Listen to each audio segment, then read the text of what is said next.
एक पति पत्नी की कहानी। एक बार एक प्रोफेसर अपनी क्लास में दोस्त को एक कहानी सुना रहे थे। तो कहानी इस तरह की थी कि एक समुद्र में बड़ा जहाज जा रहा था। उस जहाज पर सवार बहुत से यात्रियों में अचानक से भूस्खलन होने की घटना हुई थी और जहाज जो खराब था। जहाज के कप्तान ने घोषणा की थी कि जहाज के कप्तान ने घोषणा की है सभी यात्रियों को फटाफट से खाली करना होगा, क्योंकि ये डूबने वाला लाइफ बोट है जिस पर सवार होने के लिए लोगों की भीड़ लग जाती है। जो लोग तैयार हैं वे होते हैं, बस हमें मौका मिल जाए। लगभग सभी यात्री सेफली किनारे तक पहुंच भी जाते हैं। मान्यता टीम से भी आती है, लेकिन एक अंत समय तब आता है जब जहाज बस डूबने वाला होता है और सिर्फ एक ही वोट मिलता है। लेकिन जहाज पर दो व्यक्ति थे, एक कपल था, एक जोड़ा था, पति पत्नी। पति जो था वो पत्नी को धक्का देता है, जहाज पर ही दोस्ती करता है और खुद कूद जाता है लाइफ बोट पर और किनारे की तरफ जा रहा है। जब जहाज डूबा हुआ होता है, जिस पर वो पत्नी खड़ी होती है, वो चिल्लाती है और कहती है अपने पति से कुछ। तो प्रोफेसर ने अपनी कहानी बीच में रोककर के बच्चों से पूछी कि क्या लगता है क्या कहा होगा।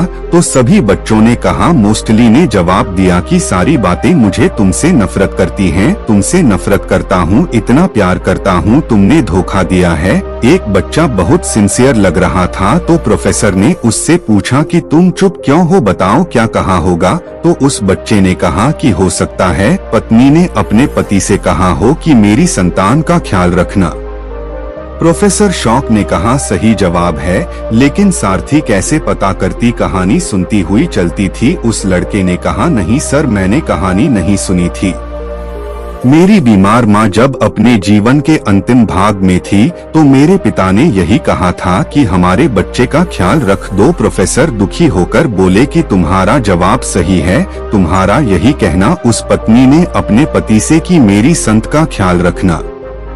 प्रोफेसर ने कहा, लेकिन बाकी है कहानी आगे। उन्होंने कहा कि वो जहाज था, उस पर जो महिला बच गई थी, वो जहाज बस डूब गई। उस महिला की मौत हो गई। जो पति वो किनारे पर घर पहुंचा था, वहां उसकी बेटी थी। उस छोटी बच्ची का लालन पालन हुआ। उस संत के पालन पोषण ने उसे पढ़ाया, उसके विवाह को बढ़ावा दिया और समय का चक्र है। उस व्यक्ति की भी जान चली गई, उसकी भी मृत्यु हो गई। जो बेटी थी वो एक दिन अपने घर पर बनी हुई थी और घर की सफाई कर रही थी, सामान जो है सारा देख रही थी। तब अलमीरा में एक डायरी मिली थी जो उसके पिता की थी और उस डायरी का अंतिम पृष्ठ लिखा था कि मुझसे क्षमा मांगना, मैं उस समय समंदर में झूठ बोलना चाहता था, लेकिन चाहकर भी ऐसा न कर सका, इसलिए मैंने कठोर निर्णय ले लिया।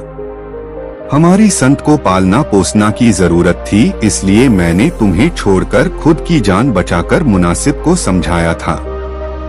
कुछ दिनों में तुम्हें यह बीमारी हो गई थी, इसी तरह तुम्हें यह दुनिया ठीक करने वाली थी।